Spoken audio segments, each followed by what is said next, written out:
Baik, anak-anak paham maksudnya. Pertanyaannya bagus sekali ini. Pengertian takwil itu apa sekarang? Nah, takwil itu adalah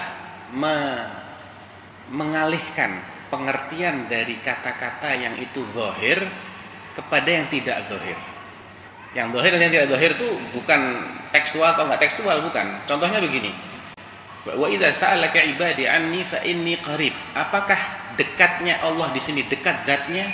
Apakah itu yang zahir dari ayat tersebut? Mereka yang mengatakan di sini terjadi ini harus ditakwilkan, mereka salah dulu memahami. Bagi mereka yang zahir itu adalah Allah dekat zatnya. Enggak, Allah enggak bilang begitu. Jangan diputus. Ujibu da'watad da'i. Dekatnya ini terkait dengan ijabatud da'wah, ijabatud doa.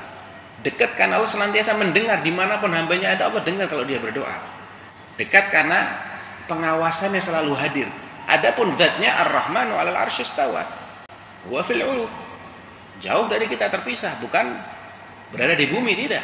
Jadi ketika seseorang memahami makna ayat itu harus memahami berdasarkan konteksnya. Apa yang makna yang sangat dominan dari konteks tersebut itulah makna zahir. Ketika mau ditafsirkan dengan makna yang tidak dominan itu namanya takwil. Contoh lain, ketika Allah mengatakan wa huwa ma'akum aina ma kuntum. Dia bersama kalian di mana saja kalian berada. Kebersamaan apa yang dimaksud dalam ayat ini? Kebersamaan itu ada dua pengertian loh ya. Bersama maksudnya memperhatikan walaupun tempatnya berbeda. Dan ini sangat sering digunakan sehari-hari. Contohnya kalau antum lagi niat berita, nyimak berita itu, mau iklan, apa kata pembawa berita? Jangan kemana-mana, tetaplah bersama kami. Ya enggak? Bilang itu enggak? Jangan kemana-mana. Enak aja nggak boleh kemana-mana kita. Ente di mana, ana di mana? Ya kan? Maksudnya bukan posisinya harus bersama, tapi pengawasannya. Perhatikan acara ini. Anda jangan nggak konsentrasi. Itu maksud dari kebersamaan. Ada kalanya kebersamaan fisik. Nah, mana yang dimaksud oleh ayat ini? Nah, kita harus lihat secara lengkap. Ma yakunu min najwa thalathatin illa huwa rabi'uhum wala khamsatin illa huwa sadisuhum wala adna min dzalika wala akthar illa huwa ma'ahum aina makan thumma yunabbi'uhum bima 'amilu yaumal qiyamah innallaha bikulli syai'in 'alim. Di awal ayatnya juga dimulai dengan alam ta'lam annallaha ya'lamu ma fis samawati wa ma fil ard ma yakunu min najwa thalathatin illa huwa rabi'uhum ila akhiril ayat. Alam ta'lam, tidakkah engkau mengetahui? Dimulai dengan ilm.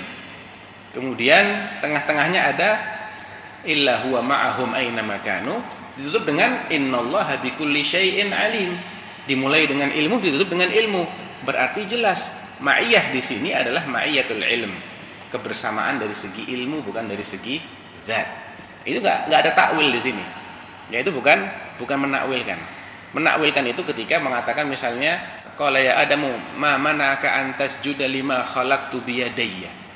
Qala ya iblis ma mana'aka an tasjuda lima khalaqtu biyadayya. Wahai iblis, kata Allah, apa yang menghalangimu untuk sujud kepada manusia yang kuciptakan dengan kedua tanganku, kata Allah. Makna yang zahir dari kedua tanganku di sini apakah kedua kekuasaanku ataukah tangan yang merupakan bagian dari zatnya Allah? Ketika dia katakan kekuasaan, itu takwil namanya. Karena kekuasaan nggak dibilang ada satu, ada dua. Nggak punya bilangan kekuasaan itu. Yang punya bilangan itu adalah tangan yang merupakan sifat zatnya Allah. Ada dua tangannya. Kalau kekuasaan nggak bisa kekuasaan kok dua kekuasaan. Apa maksudnya kekuasaan? Ada kekuasaan kanan, kekuasaan kiri begitu? Nggak ada. Nah, ketika itu ditakwilkan sebagai kekuasaan, ditafsirkan sebagai kekuasaan, itu namanya takwil. Jadi selagi penafsiran itu sesuai dengan apa yang bisa difahami dari konteks ayat secara lengkap, maka itu bukan takwil. Ya, maka itu bukan takwil.